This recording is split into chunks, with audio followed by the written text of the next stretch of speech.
those who are not successful think if you read 10 points in a book, you're going to be successful. What does success look like? What does it take? Without any kind of influence, you must stay by yourself. If you enable yourself, other people will say you're a success.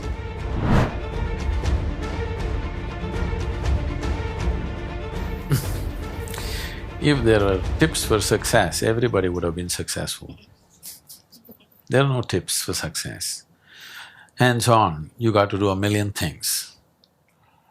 Only those who are not so successful or those who are not successful think somewhere if you read 10 points in a book, you're going to be successful.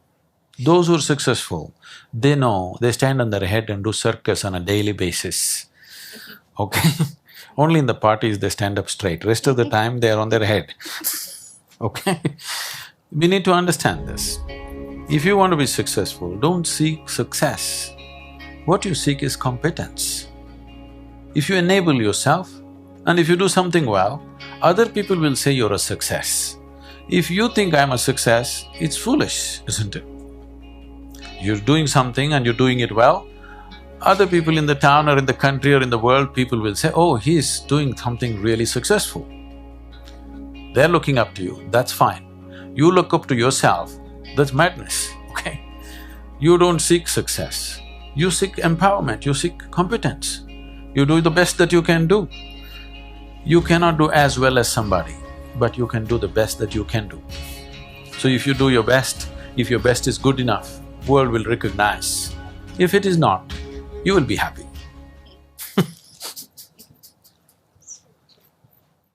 So, what does success look like? What does it take? Well, I know family and friends who always have their breakfast on time.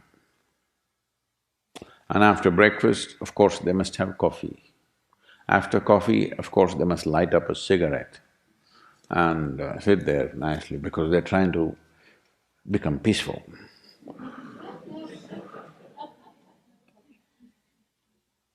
And then they will go to work, come back home exactly on time for lunch, eat lunch, rest for 1 or 2 hours, sleep, then evening have one tea and then smoke, and then again go to work. And 8 o'clock, 8:30, they're back home for dinner and then maybe other things, drink and this and that and whatever.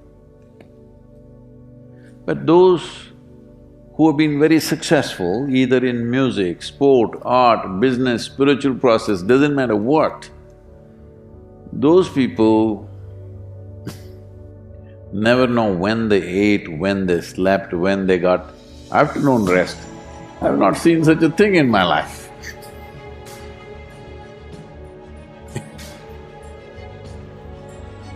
So, those who are committed to being successful with whatever they're doing, one important aspect of their life is they're not settling down wherever it's a bit comfortable.